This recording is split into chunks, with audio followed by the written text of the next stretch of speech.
हम अपने दिल की बात देवादिदेव महादेव से कहेंगे। इन 7 दिनों में अष्टविनायक शिव महापुराण की कथा ये भादों के महीने में गणपति जी के दिनों में, गणेश जी के दिनों में मिली है।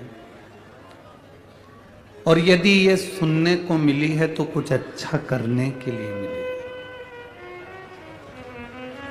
कुछ अच्छा प्राप्त करने के लिए मिली। ये 7 दिवसीय शिव महापुराण की कथा हमारे देवादिदेव महादेव और हमारे बीच एक संबंध को स्थापित करेगी।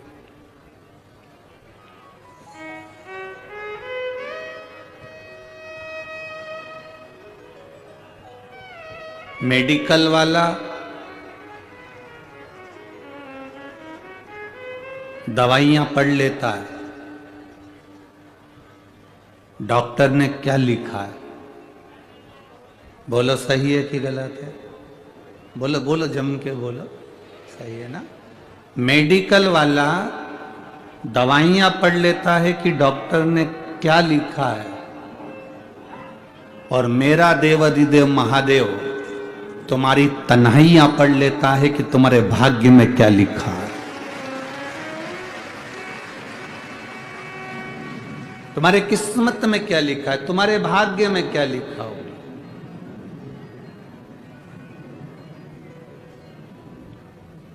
लिखने वाले ने लिख दिया पर उसको पढ़ा मेरे महादेव ने। और आपको पहले भी कथा में कहा, आज फिर कहते हैं, ये कोई साधारण से 24,000 श्लोक की ये शिव महापुराण की कथा कोई साधारण नहीं है। इसको समझने वाला ही समझ सकता।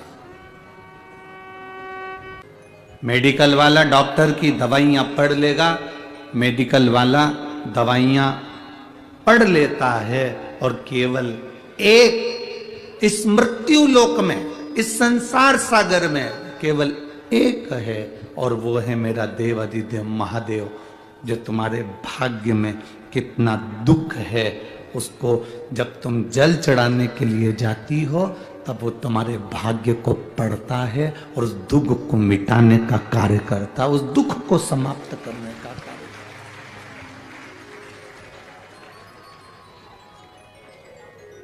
भूलवश भी अगर हम शिव जी के दरवाजे के सामने से निकल जाते हैं,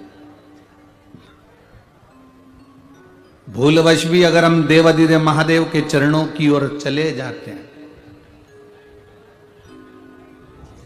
तो कहीं ना कहीं शिव कृपा करते हैं, शिव दया करते हैं।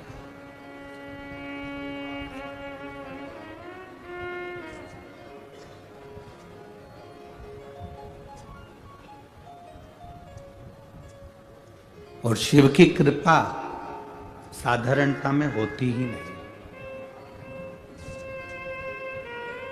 जितने कदम चलकर आप पूर्णा में कहीं पर भी गए हो, कोई हिसाब मत रखो, पर यदि आप शिव महापुराण की कथा तक आए हो ना, ये सांगवी तक पहुंचे हो, ये पीडब्ल्यूडी के इस मैदान तक अगर पहुंचे हो, तो अपना हिसाब रखना कि मैंने 20 रुपए की बस पकड़ी, 20 रुपए बस वाले को दिए, वहां उतरी, उतरकर चौराहे पे से 20 रुपए का ऑटो करा, वहां से 20 रुपए का ऑटो करके फिर आगे गई, फिर ई रिक्शा करा 20 रुपए का, 60 रुपए मैंने खर्च किए हैं। वो एक डायरी में, छोटी सी डायरी में लिख लेना, ठीक है? और जितने घंटे, जितना समय आपने देवादिदेव महादेव को शिव पुराण को दिया है, वो समय भी लिखना कि मैं घर से निकली थी इतनी बजे और पहुंची इतनी बजे और घर वापस आई इतनी बजे, ये सब लिखना। एक बोतल पानी भी अगर किसी को पिला रहे हो तो वो भी लिख लेना कि 15 रुपए का मैंने पानी की बोतल किसी को शिव पुराण के अंदर कोई भक्त शंकर का कोई शिवालय का शिव का कोई ओघड़ी आया था, उसको पानी पिलाया। ये सारा हिसाब तुम्हारे पास लिख कर रखना। वो मेरा देवाधिदेव महादेव तुम्हें अगर हजारों लाखों में वापिस बदल करना दे दे तो बात।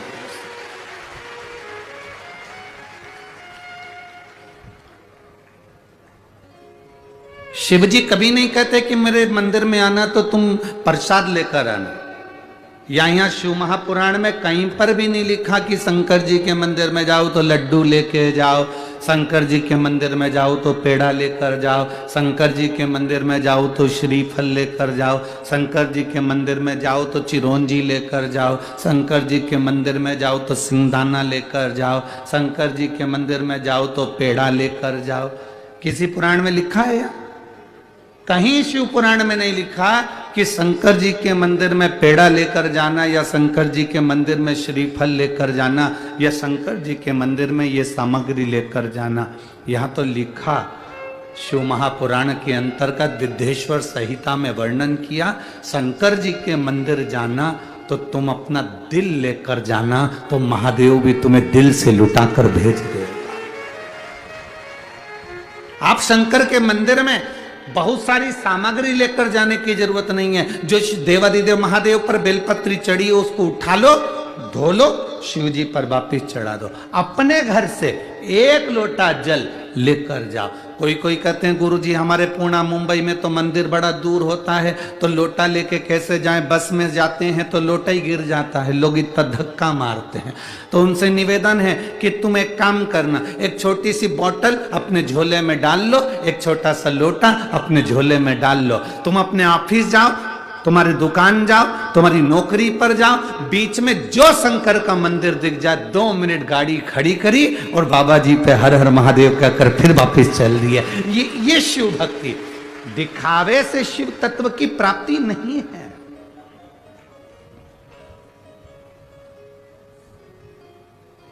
बहुत सारा त्रिपुंड लगा लोगे या बहुत सारी माला पहन लोगे तो उससे भगवान प्राप्त नहीं होगा। भगवान को पाने के लिए निर्मल मन सो मोहि पावा, मोहि छल छिद्र कपट ना भावा।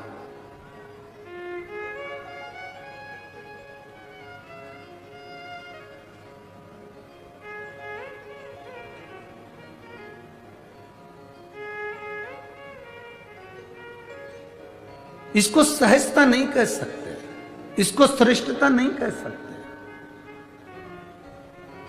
अभी हम आ रहे थे तो वो हमारे साथ में जो ड्राइवर भाऊ थे, हम तो ड्राइवर तो कहते हैं नहीं, हम तो हमेशा उनको पायलट कहते हैं, ठीक है।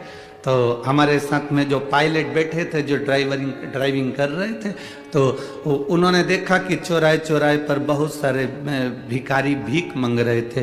तो पीछे हमारा वो पवन बैठा था तो उसने कह दिया यहाँ पर भिक्षुक ज़्यादा हैं, यहाँ चौराहे चौराहे पर रुकते हैं और लोग मांगते। तो उसने कहा हाँ। तो हमने उस समय जवाब नहीं दिया, पर हम आज कहें आपसे कि वो चौराहे पर खड़ा हुआ भीख मांगने वाला वो भिखारी नहीं है। भिखारी कौन है? शिव महापुराण की कथा कहती है जिसको 70,000 रुपए तनख्वाह मिल रही, 60,000 रुपए तनख्वाह मिल रही, 80,000 रुपए तनख्वाह मिल रही, और उसके बाद भी अगर वो अपनी नौकरी पर बैठकर रिश्वत मांगता है तो वो दुनिया का सबसे बड़ा भिखारी है। इतनी तनख्वाह मिलने के बाद अगर तुम रिश्वत मांगो, इतनी तनख्वाह मिलने के बाद अगर तुम थोड़ा सा पैसा ज्यादा ले लो, इतनी तनख्वाह मिलने के बाद भी अगर तुम्हारा पेट नहीं भराता और तुम दूसरे से कुछ न कुछ ज्यादा पाने की आशा रखते हो तो चौराहे के भिखारी से बदतर तुम वो भिखारी हो। अपनी आनंदता के साथ आप अपनी जिंदगी नहीं जी पा रहे। हमारे ये शिव महापुराण की कथा, शिव भक्ति की कथा ये प्रदान करती है कि हमें किसी से मांगना नहीं, किसी से आशा रखना नहीं। यहां तो शास्त्र कहता है आशा एक राम जी से दूजी आशा छोड़ दे और नाता एक भोले जी से दूजा नाता तोड़ दे। यह संबंध एक निभाया, मांगो देवाधिदेव महादेव से मांगो। पत्री के वृक्ष के नीचे चोरी का धन लेकर पहुंचा था और भगवान शंकर की कृपा से उसके प्राण छूटे थे। दो क्षण की शिव महापुराण की कथा सुनकर वो भगवान देवाधिदेव महादेव के धाम चले गए। कितनी देर की कथा सुनी थी? 2 क्षण की कथा। केवल 2 क्षण। कोई तुमसे पूछे शिव महापुराण में जाकर बैठते हो तो मिलता क्या है, उससे कहना 2 क्षण शिव महापुराण की कथा में पहुंचकर। एक पत्र आया, देखिए। ज्यादा पत्र तो अभी हमने पढ़े नहीं है समय के अभाव में।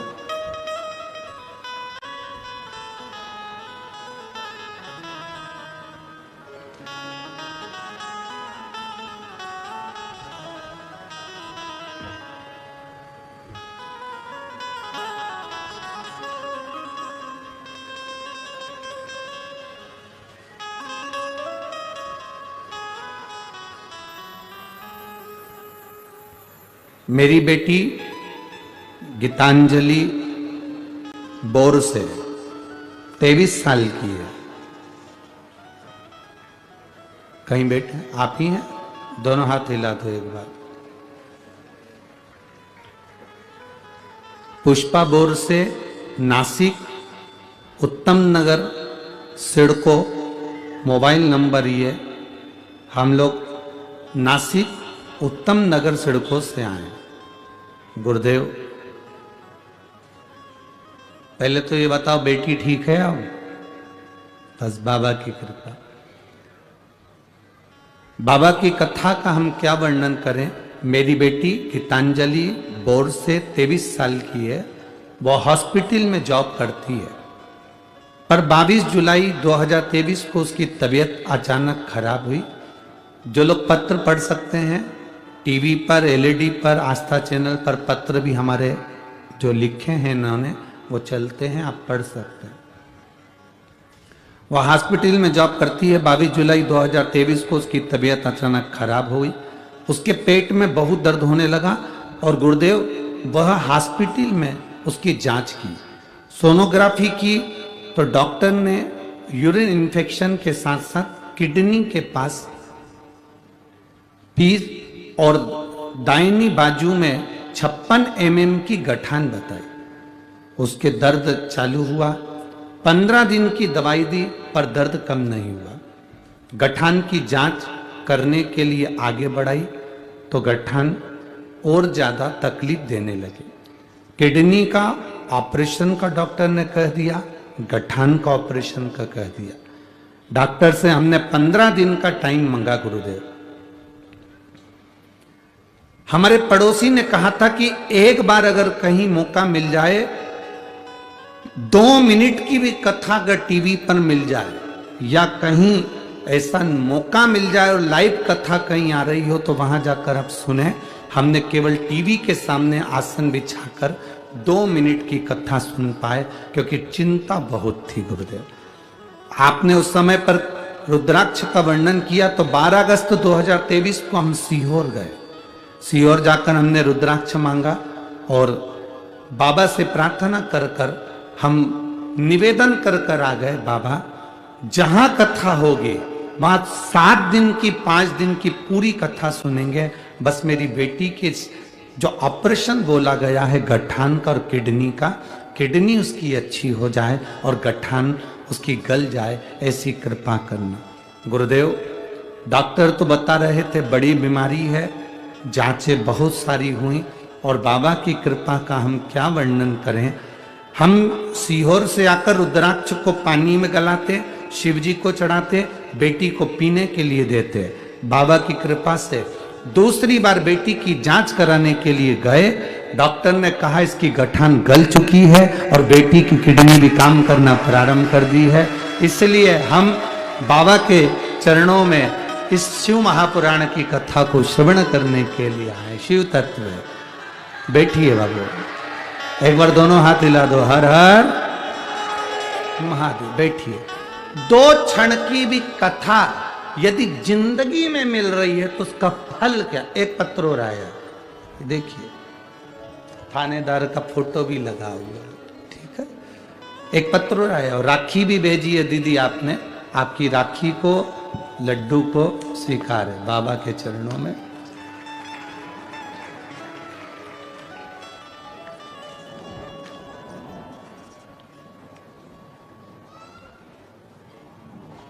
पूजापति सुनील अंधारे, महाराष्ट्र, जिला धाराशिव भंडारवाड़ी गांव की निवासी हैं। गुरुदेव, मैं अपना कहीं बैठी हूं तो हाथ हिला सकती हैं, आप ही हैं, दोनों हाथ हिला दो एक बार।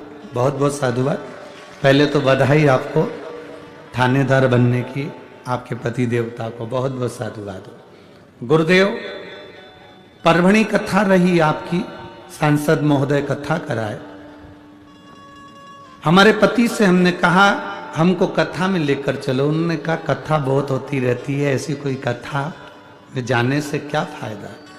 नहीं, हमने सुना है जो पंडाल में बैठकर 2 क्षण की भी कथा सुनकर जो मांगता है वो मिलेगा। पति हंसने लगे, कहने लगे ऐसा नहीं होता, आप हमें लेकर तो चलो। वो नहीं माने, हमारी कथा वहां की छूटी।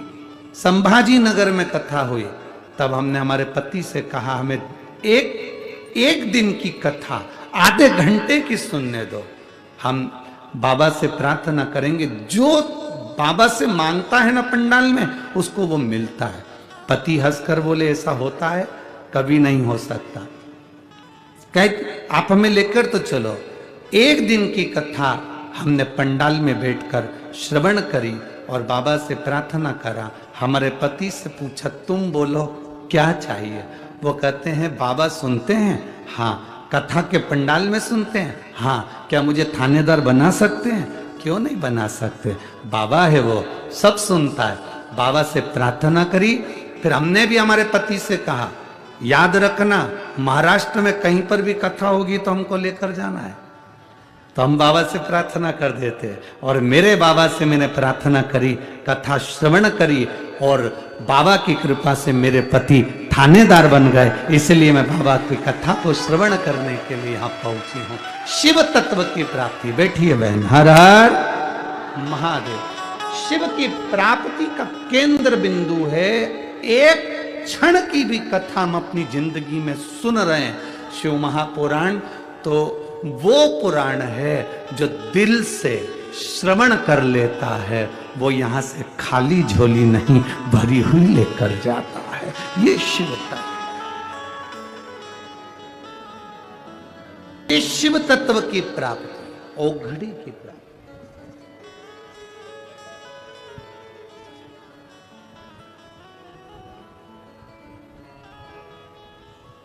एक बहन ने तो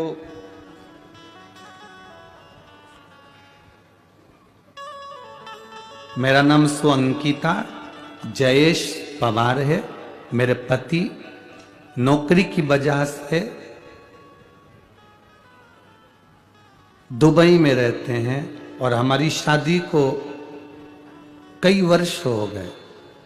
गुरुदेव, संतान का सुख नहीं था, दिखाया डॉक्टरों को भी, पर संतान का सुख नहीं हुआ। कहीं बैठी हैं जिन्होंने पत्र लिखा है, सुअंकिता जयेश पवार, कहीं बैठी हो तो हाथ हिला सकती हैं। अंकिता जयेश पवार, कहीं बैठी हो तो हाथ हिला सकती हैं, जहां कहीं भी बैठी हो। कई साल हो गए थे, संतान का सुख नहीं था। गुरुजी, एक तो पति विश्वास नहीं करते, हमने विश्वास करा, हमारे पति से कहा बाबा पर भरोसा रखो। रजस्वला धर्म के 7वें दिन सफेद आंकड़े की जड़ का प्रयोग सीवर वाला महाराज बताता है, अपन करते हैं। पति को लेकर हम वो आंकड़े की जड़ का प्रयोग किया। गुरुदेव, इससे पहले हमने मुंबई, पूना, ना जाने कहां कहां खूब इलाज करवाया, पर औलाद नहीं हुई। बाबा की कृपा का हम क्या गुणगान करें। शिव जी की कृपा से जब सफेद आंकड़े की जड़ का प्रयोग करा, तब बाबा की कृपा से 3 जुलाई 2023 को पूर्णिमा, गुरु पूर्णिमा के दिन बाबा की कृपा से पुत्र रत्न की प्राप्ति हुई है। और बाबा का हम क्या वर्णन करें। हमने बाबा का नाम कृषि उस बेटे का नाम रखा है। गुरुदेव, हमारे बेटे के मस्तक पर हम इतनी कथा सुने हैं कि बेटे के मस्तक पर तिलक में आपकी छवि मेरे बेटे के तिलक के अंदर उभर कर आ जाती है। जब भी उसको तिलक लगाया जाता, हम फोटो में भेज भी रहे हैं, ये फोटो में तिलक की छवि लगाई गई है, आप उसको टीवी चैनल के माध्यम से देख सकते हैं। शिव तत्व की प्राप्ति, ओ घड़ी शंकर त्रिकालदर्शी कैलाशी है। शिव तत्व आपकी भक्ति है, उसमें विश्वास, दृढ़ता, तुम्हारा भरोसा है उसमें। और यहां जितने बैठे हो, चाहे पंडाल हो चाहे पंडाल के बाहर हो, तुम्हें जहां जगह मिल जाए वहां बैठ जाओ और बैठकर बाबा से अपने हृदय से, अपने दिल से इस 7 दिन की कथा, घर के लोग कहें पानी गिर रहा है, घर के लोग कहें त्योहार आ रहा है, घर के लोग कहें ये त्योहार है, कह देना मेरा बाबा मेरे गांव में आया है, इससे बड़ा त्योहार दुनिया का कोई त्योहार नहीं हो सकता। इससे बड़ा त्योहार क्या? समय आया देवराज बेलपत्री के वृक्ष के नीचे प्राणों को त्यागा तो शिव तत्व को प्राप्त हो।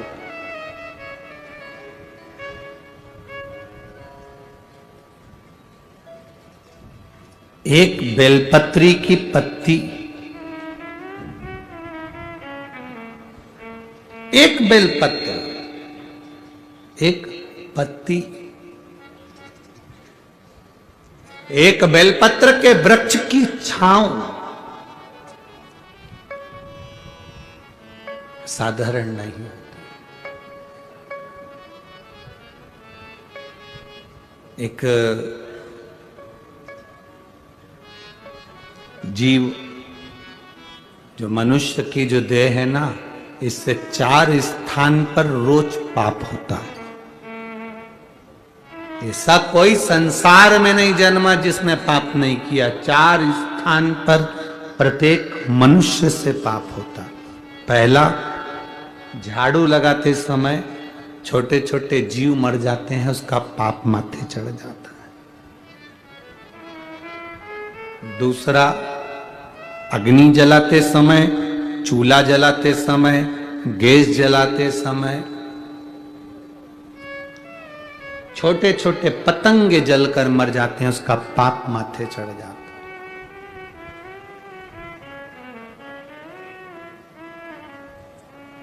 स्त्री, किसी पुरुष को हमने कहा कि जब रोटी बनती है, चूल्हा जलता है, लकड़ी में आग लगती है, तब पाप माथे चढ़ता है। तो पुरुष ने कहा हम तो रोटी बनाते ही नहीं है, नारी स्त्री रोटी बनाती है। अगर नारी रोटी बनाती है तो सारा पाप उसी के माथे चढ़ता होगा, सारा पाप उसी के माथे पर चढ़ता होगा। जब स्त्री रोटी बना रही है, नारी रोटी बना रही है, तो पाप उसके माथे चढ़ता होगा। पर इनको बताए कौन? हमारे धर्म शास्त्रों के अनुसार गुरु गोरखनाथ जी का आप लोगों ने दर्शन किया? गोरखनाथ जी का फोटो देखा है?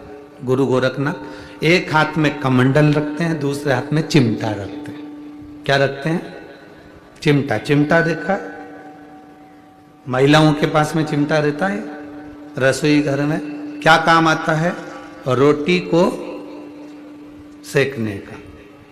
संत भी चिमटा रखते हैं,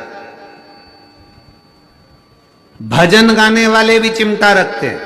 बोलो बोलो, सही है कि गलत है? संत भी चिमटा रख रहे हैं, भजन गाने वाले भी चिमटा रख रहे हैं, और घर की नारी भी चिमटा रखती है। कभी स्त्री से पूछना कि तुम ये चिमटा क्यों रखती हो, और वो भी गैस के पास, चूल्हे के पास, किस लिए रखती है? क्यों रखती है? जैसे गुरु गोरखनाथ जी की जहां पर सुंदर गोरखनाथ जी की जहां पर सुंदर आनंद के साथ में मंदिर होता है और वहां पर एक सुंदर धुनी जलती रहती है, उस धुनी में एक चिमटा फंसा रहता है। धुनी में जो बल मिलता है उस चिमटे के बल पर मिलता है। तो वहां की जो भस्म होती है, वहां की जो भभूति होती है, वो हमको सुख, एनर्जी और रोग से मुक्ति देती है। एनर्जी भी देती है और रोग से मुक्ति भी देती है। क्या होता है उस चिमटे से?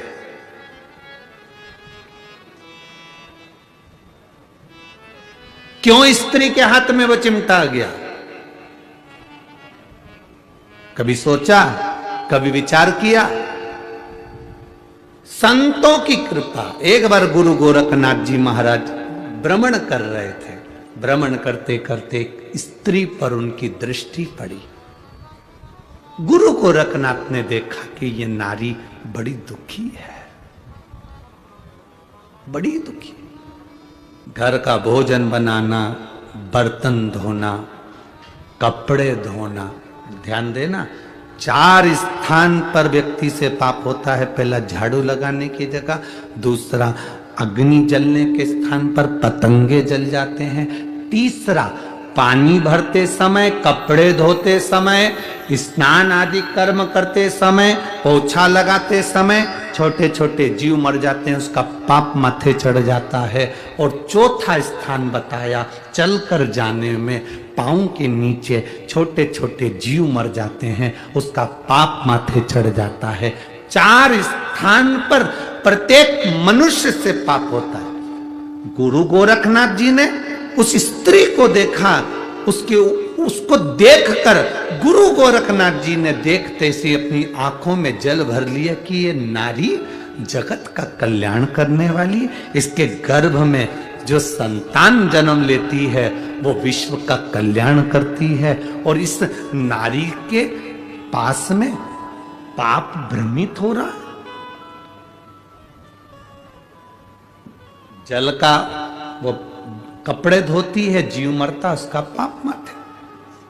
अग्नि जलाती है, उसका पाप माथे। झाड़ू लगाती है, उसका पाप माथे। दिन भर चलती है, उसका पाप माथे। चरण के नीचे जीव मर जाते। इस स्त्री का कल्याण कैसे हो सकता है? इस नारी का कल्याण कैसे हो सकता है? गुरु गोरखनाथ बाबा ने उस नारी के हाथ में बस उसी समय नारी के पास में गुरु गोरखनाथ जी ने अपनी सूचना पहुंचाई कि नारी, अगर एक जैसा चिमटा मैं रखता हूं और चिमटे से पाप दूर भाग जाता है, वो चिमटा अगर नारी के रसोई घर में होता है तो पाप दूर भाग जाता है। कितनी माताएं बैठी हैं जिनके घर में है रोटी, कई काम लेती हो ना, उसको कहां रखती हो? रसोई घर में, गैस के पास में रखा रहता, कहीं टंगा रहता है, कहीं पास, जहां अग्नि है, जहां चूल्हा है, उसके पास में चिमटा।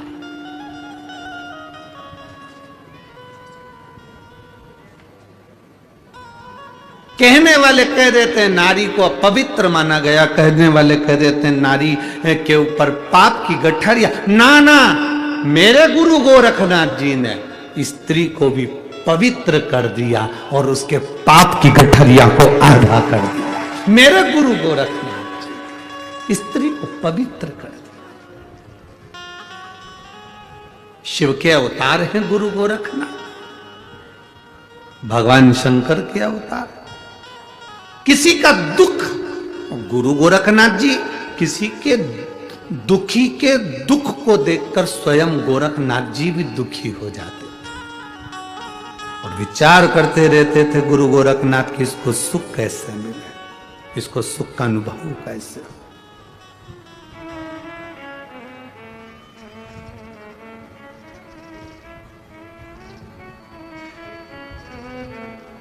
तो जिन पुरुष कहे कि कोई पुरुष कहे कि स्त्री रोटी बनाती है पाप उसके माथे चढ़ेगा, झाड़ू स्त्री लगाती है पाप उसके माथे चढ़ेगा, कपड़े इस्त्री धोती है, पाप उसके माथे चढ़ेगा, तो ये अंदाजे में मत लेना चिमटा है,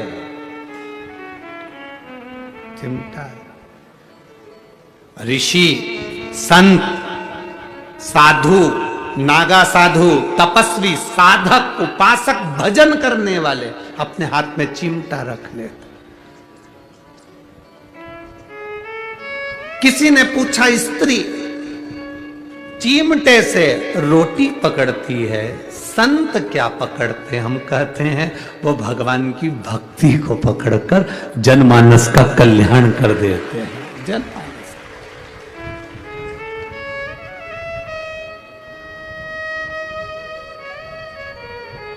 आप लोग देवादिदेव महादेव भगवान शंकर का कहीं कोई ऐसा फोटो भी देखना जहां शंकर जी समाधि में लीन है और शिव जी के पास में चिमटा रखा है, देखा है कभी? दर्शन करें, ऐसे फोटो के दर्शन कभी करे हो आपने? शिव जी समाधि में लीन, त्रिपुंडधारी त्रिशूलधारी समाधि में लीन है और उनके पास में चिमटा गड़ा हुआ।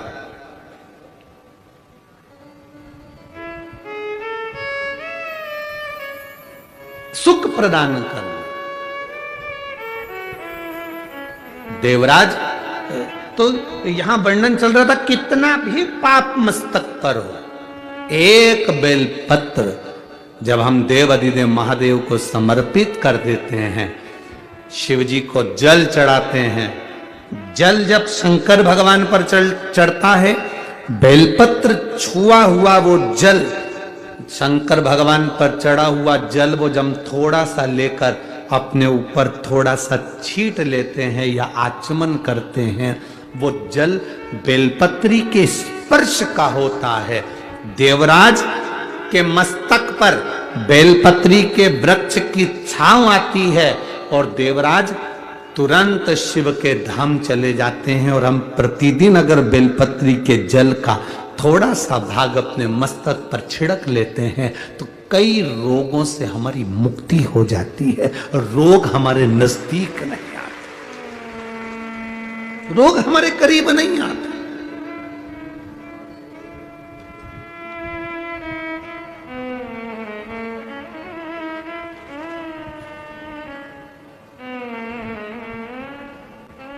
अष्टविनायक में एक विनायक,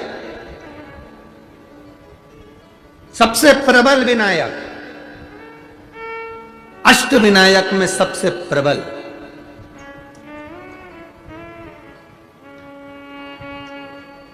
जहां के वृक्ष भी मोर का रूप लेकर आवाज लगाते हैं शिव जी को।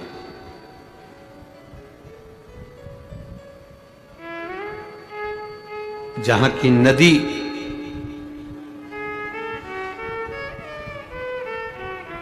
सिंधुरासुर असुर के कारण करहा रही है, तो उस नदी का नाम भी करहा पड़ गया। ऐसे देव अधिदेव महादेव, ऐसे मेरे शिव, ऐसे मेरे ओघड़ी, शंकर की पवित्र पावन भूमि मयूरेश्वर भगवान श्री मयूरेश्वर गणेश विनायक, अष्टविनायक में एक विनायक,